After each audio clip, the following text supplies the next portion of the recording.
बिस्मिल्लाहिर्रहमानिर्रहीम। Welcome you all in school online. आज का हमारा टॉपिक है स्ट्रक्चर ऑफ नेफ्रॉन। पहले हमने देखा था स्ट्रक्चर ऑफ किडनी। किडनी जो है वो उसकी स्ट्रक्चर में एनाटॉमी ऑफ किडनी में हमने देखा था कि रीनल कॉर्टेक्स होता है, रीनल मेडुला होता है, रीनल पिरामिड्स होते हैं, यूरेटर होता है। ये एक किडनी जो है ये एक ऑर्गन है। अब हम इस वीडियो में देखेंगे, आपको पता है कि ऑर्गन जो है वो किससे, टिश्यू से और सेल से बना हुआ होता है। तो किडनी के अंदर जो है कौन से सेल्स हैं जो कि उसकी फंक्शनिंग का रिस्पॉन्सिबल है या वो उसकी एनाटॉमी बनाते हैं। तो नेफ्रॉन जो है structural and functional unit of kidney है। नेफ्रॉन क्या है? स्ट्रक्चरल। इसका मतलब है कि किडनी के अंदर तकरीबन जितने भी सेल्स मौजूद हैं, किडनी जिन सेल से मिलकर बनी हुई है उनको क्या कहते हैं? नेफ्रॉन।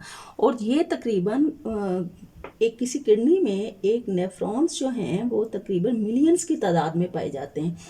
और इसी के अंदर जो किडनी का मेन फंक्शन है यूरिन फॉर्मेशन और ऑस्मोटिक रेगुलेशन जो है वो इसी नेफ्रॉन की मदद से किडनी पूरा करते हैं। मिलियंस ऑफ नेफ्रॉन्स के अंदर ये फंक्शन होता है यूरिन फॉर्मेशन का, और उसका कलेक्टिवली फिर हर सेल में जो होता है वही फंक्शन फिर किडनी का फंक्शन कहलाता है।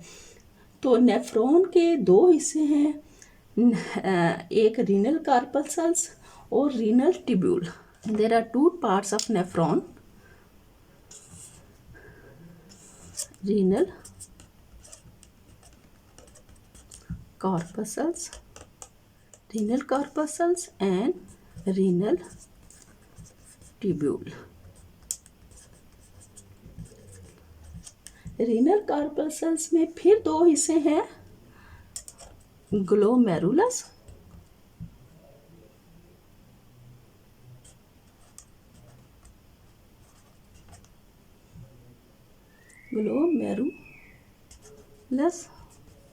And Bowman capsule. ये उसके नाम पर है, जिसने इसको स्टडी किया, बोमेन्स कैप्सूल। इसी तरह रीनल ट्यूब्यूल जो है इसके अंदर नेफ्रॉन जो है वो बोमेन कैप्सूल के बाद 3 पार्ट्स जो हैं वो रीनल ट्यूब्यूल के आते हैं, जिसमें जो है फर्स्ट प्रॉक्सिमल कन्वोल्यूटिव ट्यूब्यूल है। फर्स्ट पार्ट जो है वो क्या है? प्रॉक्सिमल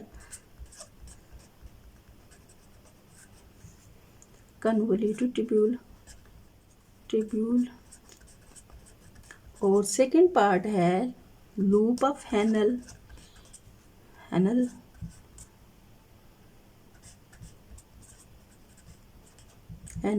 और थर्ड पार्ट है डिस्टल कन्वोल्यूटिव ट्यूब्यूल।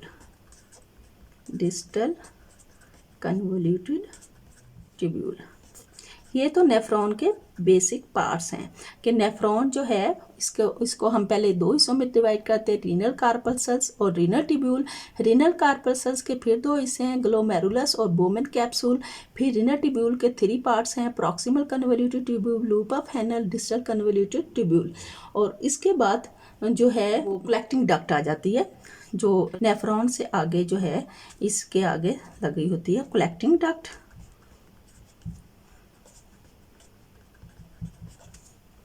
और बहुत सारी कलेक्टिंग डक्ट जो हैं एक दूसरे के साथ मिलकर 100 के हिसाब से पेपिलरी डक्ट्स बना देती हैं, जो पेपिलरी डक्ट्स होती हैं। और उसके बाद इसके साथ जो है वो यूरेटर लगी हुई होती है। तो अब हम इसकी स्ट्रक्चर ड्रॉ कर लेते हैं कि देखते हैं कि इसका कौन कौन सा हिस्सा है। पहला हमने कहा रीनल कार्पल्स, तो हम पहले इस रीनल कार्पल्स ड्रॉ करते हैं यहाँ पर।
ये हमारी नेफ्रॉन की स्ट्रक्चर हम ड्रॉ कर रहे हैं।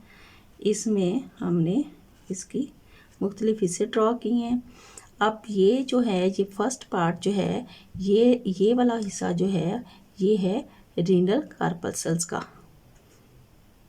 इसमें ऐसे करके एफिरेंट आर्टरी और इफिरेंट आर्टरीज एंटर होती हैं, जो कि ब्लड को अंदर लेकर आते हैं।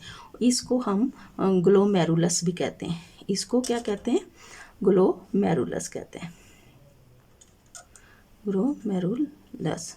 और इसके साथ ये वाला जो हिस्सा है, ये है बोमेन कैप्सूल्स।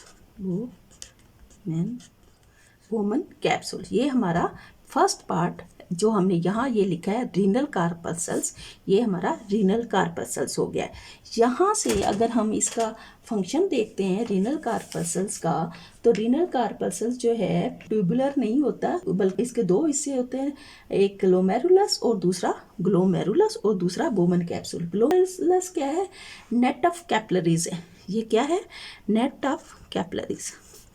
नेट ऑफ कैपिलरीज पीछे से एफिरेंट आर्टरी के जरिए ब्लड जो है कैपिलरीज के अंदर आर्ट्रियोल्स के जरिए होता है, और ये ब्लड जो है वो एक बहुत ज़्यादा प्रेशर के साथ एंटर होता है। यहाँ से ब्लड एंटर होता है, दूसरी तरफ ये वाली एफिरेंट आर्टरी इसके जरिए एंटर होता है, और इसमें एंटर करने के बाद इधर से ब्लड जो है वो वापस निकल जाता है। तो बोमेन कैप्सूल जो है कप शेप्ड स्ट्रक्चर है दैट इनक्लोजेस ग्लोमेरुलस। ये जो कप शेप्ड स्ट्रक्चर है, ये ग्लोमेरुलस को, ये इसको इनक्लोज कर रहा है, और इसको बोमेन कैप्सूल कहते हैं।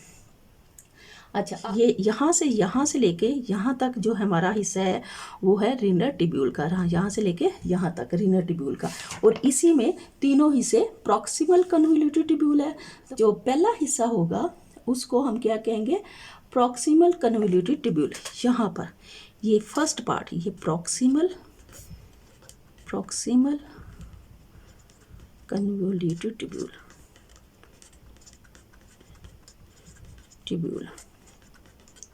ये है। फिर जो है सेकंड पार्ट जो है वो हमारा लूप ऑफ हैनल है, ये वाला लूप ऑफ हैनल।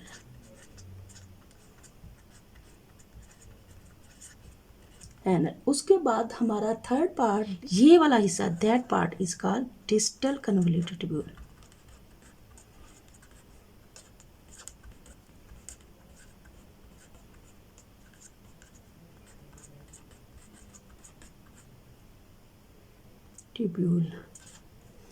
और उसके बाद जो है हमारा डिस्टल कन्वोल्यूटिव ट्यूब्यूल के साथ ही हमारी ये जो है ये कलेक्टिंग डक्ट है।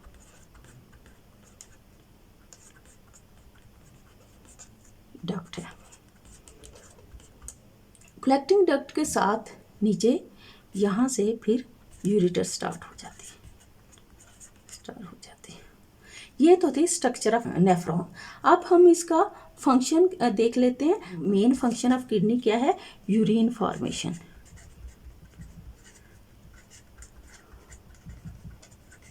यूरिन फॉर्मेशन 3 स्टेप्स में ये प्रोसेस होता है। फर्स्ट स्टेप जो है वो कहलाता है प्रेशर फिल्ट्रेशन। फर्स्ट हम इसको में डिस्कस करेंगे, प्रेशर फिल्ट्रेशन। सेकंड स्टेप है सिलेक्टिव रीअब्जॉर्प्शन, और थर्ड है ट्यूबुलर सेक्रीशन। इसका मतलब है कि किडनी में कुछ फिल्ट्रेशन होगी, कुछ रीअब्जॉर्प्शन होगी, कुछ सेक्रीशन होगी, और एंड में फिर क्या होगी? एक्सक्रीशन होगी। इसी के लिहाज से हम इसका जो है फंक्शन देखते हैं कि सबसे पहले प्रेशर फिल्ट्रेशन फर्स्ट स्टेप होता है, जिसमें ब्लड जो किडनी में एंटर होता है किसके जरिए? रीनल आर्टरी के जरिए, और फिर जो है ये तो रीनल आर्टरी से आर्ट्रियोल्स में कन्वर्ट हो जाता है, और फिर ये आर्ट्रियोल्स जो हैं ग्लोमेरुलस में कैपिलरीज की फॉर्म में यहाँ एंटर हो जाता है। किडनी से किडनी की तरफ आने वाली आर्टरी को रीनल आर्टरी ब्लड लेकर आती है, और ब्लड जो है आर्ट्रियोल से कैपिलरीज में एंटर होते हैं, और ये ग्लोमेरुलस में एंटर हो जाती है। तो ग्लोमेरुलस में ब्लड जो है आर्ट्रियोल से कैपिलरीज में आता है, ग्लोमेरुलस से फिर बोमेन कैप्सूल में एंटर होता है, तो इसका ब्लड का प्रेशर जो है वो बहुत ज़्यादा होता है। कुछ ज़्यादातर जो उस प्रेशर की वजह से जो ज़्यादातर पानी, साल्ट, ग्लूकोज, यूरिया सब जो है वो ग्लोमेरुलस कैपिलरीज से बोमेन कैप्सूल में एंटर हो जाते हैं। ये पहला है प्रेशर फिल्ट्रेशन है। तो फिल्ट्रेशन का यहाँ पर जो है प्रोसेस, अगर हम यहाँ पर एक इस तरह का वो डॉट लगाएं,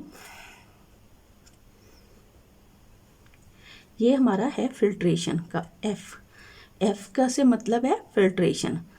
इसी तरह अगर हम इधर भी ऐसे एक लगा दें तो एस जहाँ पर लिखा होगा उसका मतलब सिक्रीशन, और अगर हम यहाँ पर ऐसे लगा दें तो इसका मतलब है, और साथ में आर लगाते हैं तो इसका मतलब रीअब्जॉर्प्शन। इसकी इसी तरह इधर भी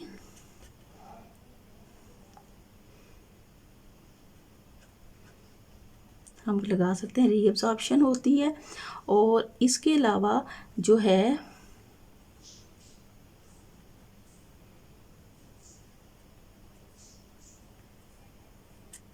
यहाँ पर सिक्रीशन होती है, सिक्रीशंस। और इसके अलावा जो है रीअब्जॉर्प्शन, यहाँ पर अगेन रीअब्जॉर्प्शन हो सकती है।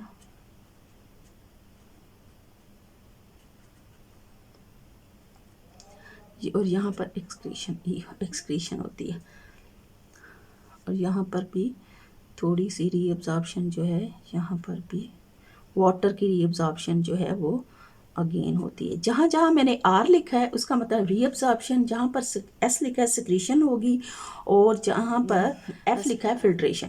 तो सबसे पहले तो इसका प्रेशर फिल्ट्रेशन का प्रोसेस होता है, और प्रेशर फिल्ट्रेशन के ज़रिए फिल्ट्रेशन जो होती है उसमें कौन कौन सी चीज़ें हमारे पास आ जाती हैं ब्लड से। फिल्ट्रेशन के रिजल्ट के तौर पर वाटर होता है फिल्ट्रेशन में, सोडियम क्लोराइड होता है, salt NaCl, potassium ion, bicarbonates, ये सारी चीज़ें जो कि फिल्ट्रेशन की कंपोजिशन आप कह सकते हैं। जो फिल्ट्रेशन में ये बोमेन कैप्सूल में एंटर होता है, ग्लोमेरुलस से बोमेन कैप्सूल में होता है। ग्लूकोज होता है, एमिनो एसिड्स होते हैं, क्रिएटिनिन होती हैं, क्रिएटिनिन और यूरिया, ये सारी कंपोजिशन होती है फिल्ट्रेशन की। कि जो फिल्ट्रेट बनता है, आप कह सकते हैं कि रेड ब्लड सेल्स के अलावा बाकी सारी चीज़ें जो हैं वो ग्लोमेरुलस से वुमेन कैप्सूल में एंटर हो जाता है। यहाँ से फिर फिल्ट्रेट एंटर होता है किसमें, प्रॉक्सिमल कन्वोल्यूटेड ट्यूब्यूल में। इसमें जो फिल्ट्रेट आता है उसको ग्लोमेरुलर फिल्ट्रेट कहते हैं। और उसके बाद सिलेक्टिव रीअब्जॉर्प्शन का प्रोसेस होता है। सिलेक्टिव रीअब्जॉर्प्शन जो है सेकंड स्टेप होता है, और इस स्टेप में 99% ऑफ ग्लोमेरुलर फिल्ट्रेट जो है reabsorb into the blood capillaries. कि यहाँ से जो ये फिल्ट्रेट यहाँ पर एंटर हुआ है तो उसका 99% जो है वो रीअब्जॉर्ब हो जाता है ब्लड कैपिलरीज में। रीनल ट्यूब्यूल्स के इर्द गिर्द इस तरह कैपिलरीज का एक नेटवर्क लगा होता है, तो उसके अंदर ये रीअब्जॉर्ब हो जाती हैं। और इस तरह ये जो सिलेक्टिव रीअब्जॉर्प्शन का प्रोसेस होता है ऑस्मोसिस के ज़रिए, डिफिजन के ज़रिए और एक्टिव ट्रांसपोर्ट के ज़रिए होता है। ऑस्मोसिस के ज़रिए, डिफिजन के ज़रिए और एक्टिव ट्रांसपोर्ट के ज़रिए ये प्रॉक्सिमल कन्वोल्यूटेड ट्यूब्यूल से जो है मटेरियल इस तरफ रीअब्जॉर्ब हो जाता है। और यहाँ से कुछ साल्ट जो है इधर रीअब्जॉर्ब हो जाते हैं, और वाटर भी यहाँ पर रीअब्जॉर्ब हो जाता है। किस प्रोसेस के ज़रिए, ऑस्मोसिस के ज़रिए और डिफिजन के ज़रिए। यहाँ पर वाटर हम लिख लें, वाटर रीअब्जॉर्ब होता है, H2O वाटर होता है, और कुछ यूरिक एसिड और ऑर्गेनिक एसिड्स जो हैं वो भी रीअब्जॉर्ब होते हैं, और कुछ जो है सोडियम क्लोराइड तकरीबन जो है वो भी इसमें रीअब्जॉर्ब हो जाते हैं। यहाँ से भी रीअब्जॉर्प्शन होती है, एमिनो एसिड्स होते हैं, और तकरीबन 100% एमिनो एसिड्स यहाँ पर, ये जो एमिनो एसिड्स हैं 100% एमिनो एसिड्स जो हैं यहाँ से रीअब्जॉर्ब हो जाते हैं। ग्लूकोज जो है वो 100% रीअब्जॉर्ब हो जाता है, और 90% बाइकार्बोनेट्स हो जाते हैं, और सोडियम क्लोराइड हैं, और वाटर है वो अब तकरीबन 65% जो है वो यहाँ रीअब्जॉर्ब हो जाते हैं। बाकी का वाटर जो है, सोडियम क्लोराइड जो है यहाँ पर आकर रीअब्जॉर्ब हो जाता है। 25% जो है यहाँ, और 65% सोडियम क्लोराइड जो है वो यहाँ पर रीअब्जॉर्ब हो जाता है। फिर यहाँ पर जो है सोडियम क्लोराइड जो 5% सोडियम क्लोराइड और वाटर, यहाँ पर अगेन 5% जो है वो रीअब्सॉर्ब हो जाता है। और कुछ जो है यहाँ पर पोटाशियम और सोडियम आयंस जो हैं, हाइड्रोजन आयंस जो हैं वो सिक्रीट होते हैं। और उसके बाद जो है यूरिया, सोडियम क्लोराइड और वाटर, यहाँ पर आके फिर जो कलेक्टिंग डक्ट से पहले यूरिया, सोडियम क्लोराइड और वाटर यहाँ पर फिर रीअब्सॉर्ब होते हैं। और एंड में एक्सक्रीशन, यहाँ पर आके यूरिटर्स के से क्या प्रोसेस होता है, एक्सक्रीशन होती है, एक्सक्रीशन होती है। और एक्सक्रीशन में जो मटेरियल रह जाता है वो भी एक्सक्रीट होता है। उसमें क्या कुछ रह जाता है, वाटर रह जाता है, वाटर, सोडियम क्लोराइड कुछ हद तक, पोटाशियम आयंस जो हैं, और क्रेटानिन और यूरिया, ये एक्सक्रीशन जो है एंड में होती है। एंड में यूरिन जो है हमारे पास ये एक्सक्रीट हो जाता है। तो ये तो था हमारा स्ट्रक्चर ऑफ नेफ्रॉन और फंक्शन। हम इधर भी इसकी ये स्ट्रक्चर देखते हैं, ये देखें, ये भी स्ट्रक्चर बनी है। एक दफ़ा हम इसे, ये किडनी है, किडनी के एनाटमी को देखते हैं तो ये सेल से बना होता है, और ये सेल जो है वो नेफ्रॉन होते हैं, और इसके अंदर मिलियंस की तादाद में मौजूद होते हैं। यही है, ग्लोमेरुलस है, बोमन कैप्सूल है, फिर ये ट्यूबुलर पार्ट है, कलेक्टिंग डक्ट है और यूरेटर है। इस डायग्राम से आपको समझ आ गई होगी, इससे पता चल गया होगा इसका मेन फंक्शन।